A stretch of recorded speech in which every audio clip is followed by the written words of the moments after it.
මෑත කාලයේදී අතිශය ජනාදරයට පත්වෙච්ච මේ ප්‍රසිද්ධ භාවයට පත්වෙත්ත ස්වාමීන් වහන්සේ නමක් විසින් රත්තරන් ආලේපිත හෝ රත්තරන් භාවිතා කරලා හැදුවයි කියන වටාපතක් පුද්ගලික මේ දානයක් වශයෙන් පිළිගැනීම නිසා සමාජ මාධ්‍ය තුළ යම් කිසි කතා බහක් ඇති වෙලා තියෙනවා. ඉතින් ධර්මානුකූලව අප විසින් මෙවන් කාරණා සම්බන්ධයෙන් සංවේගයට පත් වෙන්න ඕනේ කොහොමද? මෙවන් කාරණා සම්බන්ධයෙන් අපට අයහපතක් නොවන පරිදි ස්වාමීන් වහන්සේට අයහපතක් නොවන පරිදි හිත හසුරුවා ගන්න ඕනේ කොහොමද කියලා මේ පුංචි අවවාදයක් තමයි ඔබට ලැබෙන්නේ. පින්වත්නි,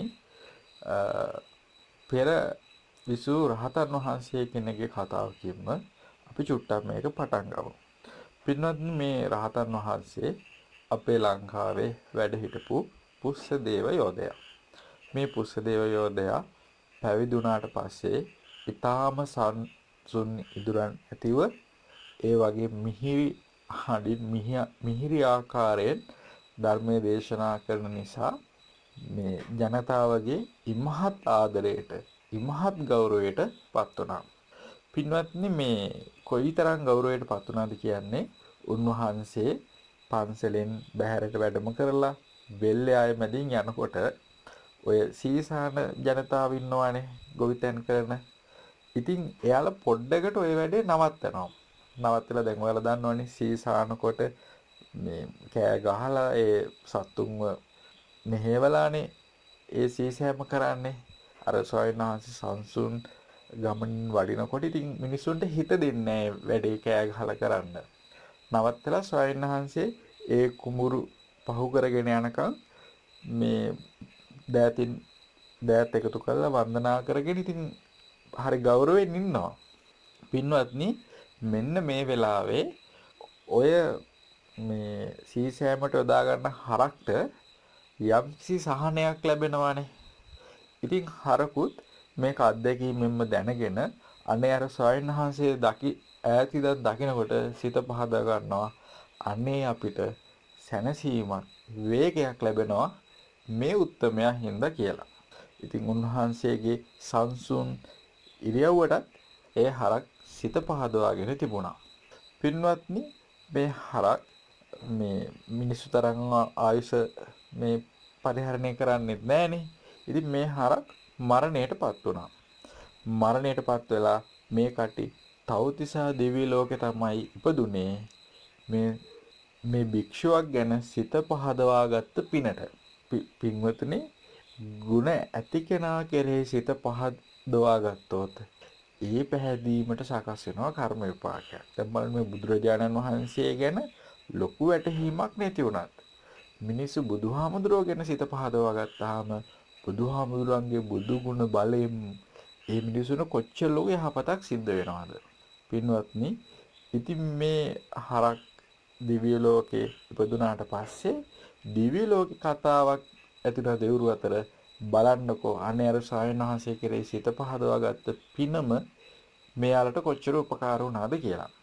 ඊට පස්සේ දෙවියන්ටත් කැමැත්තක් ඇති වුණා මේ පුස්සදේව ස්වාමීන් වහන්සේගෙන් ධර්මය අහන්න. ඉතින් සක්‍රදේවේන්ද්‍රයා මුල් වෙලා ඒ මේ පුස්සදේව ස්වාමීන් වහන්සේ එතකොට අරහත්ත්වයටපත් වෙලා නැහැ. මේ දිව්‍ය ලෝකයට වැඩම කරවලා දෙවියන්ට ධර්මය අහන්න සලස්වලා දුන්නා. දෙවියන්නුත් ඉතින් දැන් විපාකේ දන්නවනේ මේ ස්වාමීන් වහන්සේ කෙරෙහි සිත පහදවා ගැනීමෙන්. ඉතින් බොහෝම පැහැදුණු සිතින් මේ ධර්මය ශ්‍රවණය කරා. පස්සේ කාලෙක මේ පුස්සදේව ස්වාමීන් වහන්සේ වීරිය වඩලා චතුරාර්ය සත්‍ය ධර්මය අවබෝධ කරලා උතුම් රහතන් වහන්සේ කෙනෙක් බවට පත් වෙලා තමන්ගේ 이르දියෙන්ම දිව්‍ය ලෝකයට වැඩම කරලා ශ්‍රී සද්ධර්මයේ දේශනා කරලා තියෙනවා. ඉතින් පින්වත්නි, ඔබට වැටහෙන ඇති මාර්ගඵල නොලබා සිටින එක් භික්ෂුවක් කෙරෙහි වුණත් සිත පහදවා ගත්තොත් හරියකට ඒක යාට බොහෝ කාලයක් යහපත පිණිස පවතිනවා. පින්වත්නි, මහා මංගල සූත්‍රයේ කියනවානේ මේ භික්ෂුව දකින්නක පවා මංගල කාරණයක් කියලානේ. දැන් බලන්න මේ හරක්ට ඒ භික්ෂුවගේ දැකීම ජීවිතයට මංගල්‍යයක්, ජීවිතයට සෞභාග්‍යයක් වෙච්ච කාරණයක් උනේ නැද්ද? දිව්‍ය ලෝකෙ ගිහිල්ලානේ පින්වතුනි නතර උනේ. ඉතින් පින්වතුනි මේ පැහැදිය යුතු තැන පහදින්න ඕනේ. හැබැයි පින්වතුනි අපැහැදිය යුතු තැන පහදිනවා නම් ඒකිනුත් අයහපතක් වෙනවා. ඔබ දන්නවා ඇති දේවදත්ත ගැන පැහැදිච්ච අයට මොකද උනේ? අන්තිමේට දේවදත්තත් එක්ක ඒ හැමෝමත් නිරයට ගියා. අජාසත් රජතුමාට ඒ ජීවිතේම ධර්මය අවබෝධ කරගන්න පුළුවන් පුණ්‍ය ශක්තිය තිබුණත් ඒකත් මගහැරලා ගියා. ඉතින් නොපැහැදිය යුතු තැන පහදිනවා නම් එතනත් දෝෂයක් වෙනවා. ඉතින් පින්වත්නි අපි මේවා පරිස්සමෙන් ලියා ගන්න ඕනේ. ඉතින් මේ කසුකුසුව කතා බහ ඇති වෙන්නේ සංඝයාට රත්තරම් පිළිගන්න කැපද? රිදී පිළිගන්න කැපද? මෙන්න මේකත් එක්ක නේද? කරන සූත්‍ර දේශනාවක් තියෙනවා සංයුක්ත නිකායේ. සංයුක්ත නිකායේ ගාමිනී සංයුක්තය කියන කොටසේ මණිචූලක තමයි සූත්‍රයේ නම. සූත්‍රයේ නම පින්වත්නි මණිචූලක. මෙන්න මේ මණිචූලක සූත්‍රයේ මෙන්න මේ විදිහේ සිදුවීමක් තමයි පින්වත්නි විස්තර වෙන්නේ. මේ මණිචූලක කියන පුද්ගලයා එයා ප්‍රාදේශීය පාලකයෙක්. ගාමිණී කියලා කියන්නේ ප්‍රදේශයක්. අපි තුමු දැන් ග්‍රාම නිලධාරී ඉන්නවා වගේ අද කාලේ එක්තරා ප්‍රදේශයක පාලනය බාරව හිටපු පුද්ගලයෙක්. එයා රාජ්‍ය සභාවට ගියාම ඒ රාජ්‍ය සභාවේ කට්ටිය කතා වෙනවා පින්නතුනේ භික්ෂු සංඝයාට අත්තරම් පූජා කරාට කමක් නැහැ. රිදී පූජා කරාට කමක් නැහැ. ඔන්න ඔය වගේ මතයක්. හැබැයි මේ මණිචූලක ගාමිණී කියන පුද්ගලයා දැනගෙන හිටියා මේක වැරදි කියලා.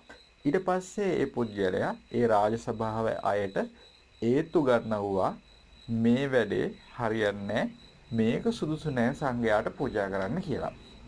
ඉතින් පින්නත්නි මේ රාජ සභාවේ කට්ටිය පිළිගත්තා. හැබැයි මේ සිදුවීම් පස්සේ මේ මණිචූලක ගාමිණීට හිතුණා මේ ගැන ආපහු ගිහිල්ලා බුදුරජාණන් වහන්සේගෙන් අහලා බැලුවා නම් හොඳයි කියලා. ඉතින් මේ වෙනකොට බුදුරජාණන් වහන්සේ වැඩ සිටියේ රජගහ නුවර වේළුවනාරාමයේ තමයි වැඩ සිටියේ. ඉතින් පින්වත්නි අපේ මණිචූලක ගාමිණී එතෙන් ගියාට පස්සේ භාග්‍යතුන් වහන්සේගෙන් මෙහෙම අහනවා. බුදුරජාණන් වහන්සේ මම පැවසුවා භික්ෂු සංඝයාට මේ රත්තරන් රිදී පිළිගන්න සුදුසු නෑ. කැප නෑ. මම මේ කියපු කාරණේ බොරුවක්ද? මම වැරදි කාරණයක් කිව්වද? ඔන්න විදිහට විමසනවා. ඉතින් ඒ වෙලාව අපේ බුදුරජාණන් වහන්සේ පැහැදිලි කරලා දෙනවා පින්වත්නි මේ මණිචූලක කියපු කාරණය හරි. ඔබ නිවැරදි දෙයක් තමයි කිව්වේ. ඒ වගේම බුදුරජාණන් වහන්සේ පැහැදිලි කරනවා කවුරු හරි කෙනෙක් රත්තරන් රිදී පිළිගන්නවා කියලා කියන්නේ එයා පංචකාමයේ කැප කෙනෙක් කියලා. පංචකාමයේ කැප කෙනෙක් කියලා කියන්නේ ඒක ශ්‍රමණවරුන්ට ගැලපෙන ධර්මයක් නෙමෙයි. පින්නත්නි මේ ශ්‍රමණ ජීවිතයේ තියෙන්නේ නික්කම්මේ පුරුදු කරන්නනේ.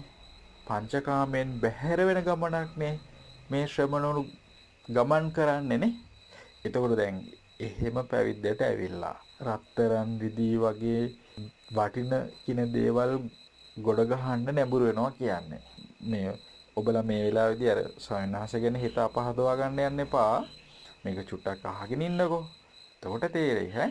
මේ රත්තරන් රිදී ගොඩ ගහ ගන්න කෙනෙක් මම මේ රත්තරන් එකතු කරලා එහෙම ගමනක් යනවා නම් එයා ආයෙත් වැටලා තියෙන්නේ පංචකාමයට. නික්කම්මයට නෙමෙයි. ඉතින් භාග්‍යතුන් වහන්සේ පැහැදිලි කරලා දෙනවා රන් රිදී පිළිගන්න එක භික්ෂුවට කැප නෑ කියලා. ඒ වගේම බුදුරජාණන් වහන්සේ මේ විදිහටත් අවසානයේ පැහැදිලි කරනවා. දැන් කෙනෙක්ට ලී දඩු ඕන නම් දැන් මෙතන කෙනෙක් කියලා කියන්නේ භික්ෂුවක් ගැන. භික්ෂුවක් ගැන අපි කතා කරේ. කෙනෙක්ට ලී දඩු ඕන නම් ලී දඩු හෙව්වට කමක් නෑ. කෙනෙක්ට ගැල් ඕන නම් ගැල් කියන්නේ පින්නතුනි අර ප්‍රවාහණයට පාවිච්චි කරේ කාලේ කරත්තනේ තවලන් යන්න යම් භික්ෂුවකට දැන් අවශ්‍යතාවයක් ඇවිල්ලා තියෙනවා. රතයක් අවශ්‍ය වෙලා තියෙනවා තැනකින් තව තැනකට යන්න. එතකොට ගැල් සෙව්වට කමක් නැහැ. එතකොට භික්ෂුවකට පුරුෂයෙක් ඕන වෙනවා නම් දැන් ඔය පන්සල් හදන්න එහෙම මේසෙන් බාස්ලා ඒ වගේ කට්ටිය ඕන වෙනවනේ පින්වත්නි. එහෙම කෙනෙක් සෙව්වට කමක් නැහැ. එහෙම කෙනෙකුගේ උපකාරයක් බලාපොරොත්තු වුණාට කමක් නැහැ. හැබැයි රත්තරන් රිදී පිළිගන්න එක නම් කැප නෑ කිව්වනේ. ওই විදිහට තමයි පින්වත්නි අපේ භාග්‍යතුන් වහන්සේ ඒ සූත්‍ර දේශනාවේදී පැහැදිලි කරලා දුන්නේ. දේශනය මගෙන් අහලා නවත්තන්න එපා. එහෙම වුණොත් වෙන්නේ අපේ ගොඩාක් ගිහි අය මහ ගිනි අඟුරු වලකට වැටෙනවා වගේ පවට වැටිලා ඒ පාපේ දුකෙන්ම පිච්චි පිච්චි යනවා පින්වත්නි. අපි මේක හරියටම තේරුම් ගමු ඈ. තව තියෙනවා ඔයාලට මේ තේරුම් ගන්න දේවල්. පින්වත්නි මේ ශික්ෂාපදයක් නේද ඔය ධනය පරිහරණය කරන එක ගැන භික්ෂුන් වහන්සේලාට ශික්ෂාපදයක් තියෙනවා. පින්වත්නි ඒක මෙහෙමයි උනේ. හරිද? ඔය උපනන්ද කියලා ස්වාමීන් වහන්සේ නමක් වැඩ හිටියා අපේ භාග්‍යතුන් වහන්සේ වේළුවනාරාමේ වැඩ ඉන්න කාලෙම. ඉතින් මේ උපනන්ද ස්වාමීන් වහන්සේ හරි දක්ෂයි බණ කියන්නේ. ඔය හින්දා ඒ ප්‍රදේශයේ හිටපු ගෙවල් වල මේ පවුල් පිටින් පැහැදිලා හිටියා. හරිද? ඔය අතර එක පවුලක් හිටියා පින්නොත්නේ හරිම විශේෂ පැහැදීමක් තිබ්බ මේ උපනන්ද ස්වාමීන් වහන්සේ ගැන කොච්චර පැහැදිලාද හිටියද කිව්වොත් ගෙදර මොකක් හරි කෑමක් හැදෙනවා නම් උපනන්ද ස්වාමීන් වහන්සේටයි මේ කොටස කියලා වෙන් කරනවා. මොනවා හැදුනත් වෙන් කරනවා. හරිද? ඉතින් උපනන්ද ස්වාමීන් වහන්සේ පිඩුසිඟා වඩනකොට ඉතින් ඒක පූජා කරනවා. ඉතින් දවසක් ඔය මස් ව්‍යංජනයක් හදලා උපනන්ද ස්වාමීන් වහන්සේගේ කොටස මෙන්න මේක කියලා මේ වෙන් කරලා තිබ්බා. ඒකල දැන් ඔය ගෙදර අය කනවනේ. ගෙදර අය කනකොට පින්වත්නි මේ දැන් ස්වාමීන් වහන්සේගේ සංඝයාය කොටස වෙන් කරලා මේ අයින් කරලා බලඳන්නේ. ගෙදර අය කෑමට ගන්නෙ.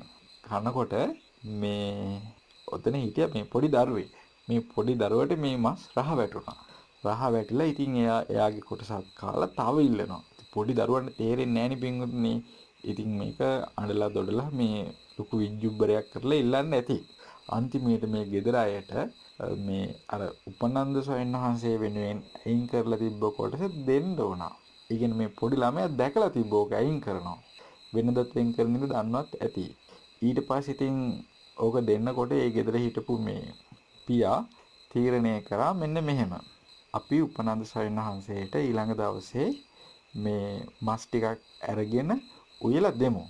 ඒ වෙනුවෙන් අපි සල්ලි වෙන් කරපු මුලින්ම. ඒතකොට සල්ලි වෙන් කරලා අර මස් ව්‍යංජනේ රන් දරුවට දෙමු. දැන් තේරුණාද නේ අර සංඝයාට වෙන් කරපු එක ආපහු ගත්ත නෙමෙයි. ඒ වෙනුවෙන් මුදල් වෙන් කරලා අර මස් ව්‍යංජනේ දරුවට දුන්නා. හරිද? ඉතින් දැන් මුදල් වෙන් කරලා තියාගෙන ඉද්දී දැන් ඊළඟ දවස් උපනන්ද ස්වාමීන් වහන්සේ පින්ඩ පාතේ වැඩියා. ඒතකොට ඒ වෙලාව වෙනකොට මේ මස් කඩෙන් අරගෙන හදාගන්න වෙලාවක් තිබ්බේ නැහැ. ඉතින් අර ස්වාමීන් වහන්සේ වඩිනකොට මේ කටියට හිතවත්කමටත් එක කිව්වානේ ස්වාමීන් වහන්සේ මෙහෙම දෙයක් වුණානේ. මේ අපේ දරුවට දෙන්න ඕනේ. ආනේ අපි මේ ඔබ වහන්සේ වෙනුවෙන් මේ මුදල් නම් වෙන් කරා මස් ගන්න කහවණුවක් වෙන් කරා කියලා කිව්වා. ඊට පස්සේ උපනන්ද ස්වාමීන් වහන්සේට හිතුණා මේ ඉතින් මස් වලට වඩා කහවණුව හොඳයිනේ. එහෙනම් කහවණුව දාන්න පින්වත් පාත්‍රයට කියලා කිව්වා. මිනිස්සුත් කහවණුව දැම්මා. දැම්මට හිත නම් නරක් වුණා. අනේ මේ දැන් වික්ෂුන් වහන්සේලා කියන්නේ පින්වතුනි මේ මුදල් දීපල හැමදේම අත්හැරලා පැවිදි වෙන්න අයනේ. ආහාරයක් ගන්නෙත් මේ ශරීරය මේ බඩ භාවනා කරන්න පුළුවන් විදිහට නඩත්තු කරන අදහසින්නේ නේ. ධර්මයේ දන්න පින්වතුන් දන්නවනේ. මේ ආහාරය ගන්න මම මේ ශරීර ඇඟ හදාගන්න බොඩි බිල්ඩර්ස් වගේ ඇඟ හදාගන්න නෙමෙයි. ඊළඟට ක්‍රීඩා පිණිස නෙමෙයි. රූපේ වර්ණේ වගේ දේවල් වැඩි දියුණු කරගන්න නෙමෙයි. මේ නිවන් දකින්නකම් මේ ජීවිතය පවත්වා ගන්න විතරයි. ඔය වගේ ප්‍රත්‍යවේක්ෂා කරගෙන මේ ස්වාමීන් වහන්සේලා දානේ වරදන්නේ පින්වත්නි. ඉතින් පින්වත්නි මේ ඔක ඉතින් අර ගිහි පුත්‍රයා දැනන් ඉන්නේ. ඉතින් ගිහි පුත්‍රයාගේ හිත රෙදුනා. හිත රෙදිලා දැන් හිතාගත්තා මේ ස්වාමීන් වහන්සේලා දැන් මේ පැවිදිලා බිස්නස් කරනවා වගේ බිස්නස් කාර්යය වගේ සල්ලි එකතු කරනවානේ. ඔන්න වගේ හිත අපහදව ගත්තා. හරිද? කොහොම හරි දැන් මේ හිත අපහැදුන එක හිතේ තියන් ඉන්න බෑනේ. අනිත් අයත් එක්ක කියන්න පටන් ගත්තා. බලන්නකො මේ වෙලා තියෙන වැඩේ කියලා. ඕක කටින් කට ආරංචි ගියා බුදුරජාණන් වහන්සේ ගාවට. බුදුරජාණන් වහන්සේ උපනන්ද ස්වාමීන් වහන්සේ ගෙන්නලා ඇහුවා මේ කතාවේ ඇත්ත නැත්ත. ඉතින් උන්වහන්සේ ඇත්ත කිව්වහම භාග්‍යතුන් වහන්සේ නොසෑහෙන්න බැන වැදුනා හිස් පුරුෂයා කියලා. එතකොට මේ තමන්ට බාර ගන්න සුදුසු දේ තියෙනවනේ භික්ෂුවක් කියලා කියන්නේ මේ ධනෙ පස්සේ යන ජීවිතයක් නෙමෙයිනේ. අනේ මට මේ කහවණු හොඳයි කියලා හිතපෙක ඉතින් උන්වහන්සේගේ පටලවිල්ලක් නේද? ඉතින් උන්වහන්සේට බුදුරජාණන් වහන්සේ ආවාද කරලා සිල්පදයක් පනවවුවා මේ ආය මේ මුදල් භාවිතයට ගන්න එපා කියලා නේ. ඉතින් පින්නොතින් දැන් ඕන් ඉතින් භාගයට නම් අහන්න එපා. ඊටු ටිකක් අහන්න. මොකද නැත්තම් ඔයාලා අමාරු වෙටෙනවා. කොහොමද නේද අමාරු වෙටෙන්නේ? යම් තැනකදී භික්ෂුවක් මුදල් ගන්නවා හරි. රණු රිදී පිළිගන්නවා හරි දැක්කොත්. ඉතින් බැන යනවා. අන්තිමේට ඒ සයන්හන්සේ සමහර විට සතෙක්වත් මරලා නැහැ. හොරකමක් කරලා නැහැ. කාමයේ වර්ධව හැසිරලා නැහැ. බොරු කියලා නැහැ. මත් වෙන දෙයක් පාවිච්චි කරලා නැහැ. රැයට වළඳලත් නැහැ. හරිද? සමහරට උන්වහන්සේගේ ඕක ප්‍රමාද දෝෂයක් විදිහට උනා වෙන්න පුළුවන්. හරිද? දැන් බැරි වෙලා හරි භික්ෂුවක් අතින් ඔය වැරදි සිද්ධ වුණොත් මොකද කරන්න තියෙන්නේ? ඉතින් පින්වත්නි භික්ෂුවක් අතින් ඒ වැරදි සිද්ධ වුණොත් ඒ භික්ෂුවට තියෙනවා ඒ වරදෙන් නැගී සිටින්න ක්‍රමයක්. දැන් බලන්න පින්වත්නි කෙනෙක් මව මරලා, පියා මරලා ඔය වගේ ආනන්තරේ පාප කර්මයක් කරලා තිබුණොත් එයාට ඒ ජීවිතේ මාර්ගඵල ලබන්න බෑ. හරිද? දැන් ওই භික්ෂුවකට උනත් හොරකම් කරලා, සත්තු මරලා, මෛතුන්‍ය සේවනයේ යෙදিলা, බොරු කියලා ඒ වගේ පාප කර්මයක් කරලා තිබුණොත් උපසම්පදා භික්ෂුවක් විදිහට ජීවිතේ පවත්වන්න බෑ. හැබැයි පින්වත්නි සාමණේර භික්ෂුවක් විදිහට පිරිසිදු සිල් රැකලා ධර්මය අවබෝධ වෙන මාර්ගය තුල වැඩම කරන්න පුළුවන් පින්වත්නි. එයා ඒ උන්වහන්සේත් පින්වත්නි මේ පන්සිල් රකින්න ගිහියට වඩා ශ්‍රේෂ්ඨයිනේ පින්වත්නි. නෙක්ඛම්මයේ තුලට ඇවිල්ලා පංචකාමයන් බැහැර කරලා සාමණේර දස සීලයේ සමාදන් වෙලා ඒ සීලේ පිරිසිදු රකින්නවා කියලා හිතන්නකෝ. පන්සිල් රකින්න ගිහියට වඩා උන්වහන්සේලා ශ්‍රේෂ්ඨයි. උන්වහන්සේලාට දෙන දානයත් මහත්ඵලයි මහානිසංසයි. මේ සංඝරත්නය කියලා අරමුණු කරගෙන සාමණේර හිමිනමකට දානයක් දුන්නත් පින්වතුනි ඒක මහත්ඵලයි මහානිසංසයනේ. ඒකයි මේ වරද්ද ගන්න එපා කියන්නේ. අරක දැකපු ගමන් මේ ද්වේෂ සහගතව ඇවිලිලා චෝදනා කරගෙන බැනගෙන අවලාද මේ නගාගෙන එහෙම එක පාට යන්න එපා. ඊතුරු විස්තරය දැනගන්න. පින්වත්නි ඉතින් භික්ෂුවක් අතින් මේ වගේ ප්‍රමාද දෝෂයක් සිද්ධ වුණොත් කෙලෙස් වලට හිත යට වෙලා හරි සීලය ගැන අමතක වෙලා හරි සිහිය පිහිටලා නැතුව හරි මෙහෙම දෙයක් වුණොත් ඒ භික්ෂුව ඊළඟට කරන්න තියෙන්නේ තමන්ට වඩා වැඩිහිටි මේ සීලෙහි පිරිසුදු ස්වාමීන්වහන්සේලා 4 නමක් ගාවට ගිහිල්ලා අනේ මගේ අතින් මෙහෙම වරදක් වුණා මම මේ මුදලක් බාරගත්තා. ඔය බාරගන්නෙකුණත් මේ ක්‍රම මේ මෙහෙමත් බෑ. ඒ කියන්නේ අතර ගන්නේ නැතුව උතනින් තියලා යන්නකෝ මම ඕක සුදුසු පරිදි කටයුතු කරන්නම් කියලා අර තමන්ගේ බාරයට ගන්නවා. එහෙමවත් බෑ පින්වතුනි. හරි දැන් එහෙම දැන් ඔය වැරද්ද වුණා කියලා හිතන්නකෝ. අර වගේ ස්වාමීන් වහන්සේලා 4 නමක් ඉස්සරහා කියනවා. කියලා ඉවර වෙලා ඉතින් ඕක නිකන් නෙමෙයි. අද්දෝත එකතු කරලා වැඳලා දන ගහලා වැඳලා බොහොම ගරුසරු ඇතුව තමන්ගේ වරදට සමාව ඉල්ලමින් තමයි මේ කියන්නේ තමන් අතින් වෙච්ච වැරද. ඊට පස්සේ පින්නොත්නේ දැන් ඒ වැරද කියලා දැන් අර ලැබිච්ච ධනෙ තියෙනවානේ නැත්නම් රන් රිදී තියෙනවානේ නේද? ඒ ටික මේ අර භික්ෂුන් වහන්සේලාට මේ බාර දෙනවා.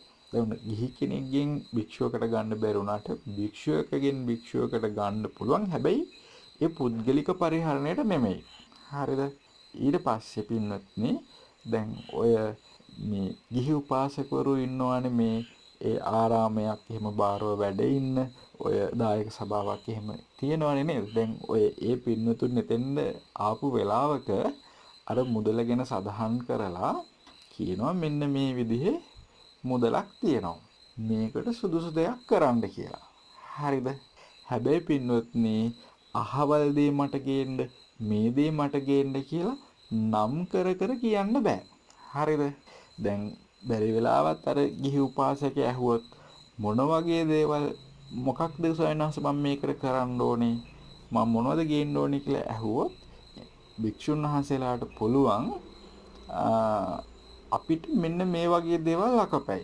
මෙන්න මේ වගේ දේවල් කැපයි කියලා ධර්මයේ කියන්නේ. හරිද? මේ ආසාස දේවල් ගෙන්න ගන්න නෙමෙයි. හරිද? ඒ ධර්මයේ කිව්වහම ඉතින් ඒ ගිහි උපාසකයා ඒක තේරුම් අරගෙන ඒ මුදල සුදුසු විදිහට යොදවනවා.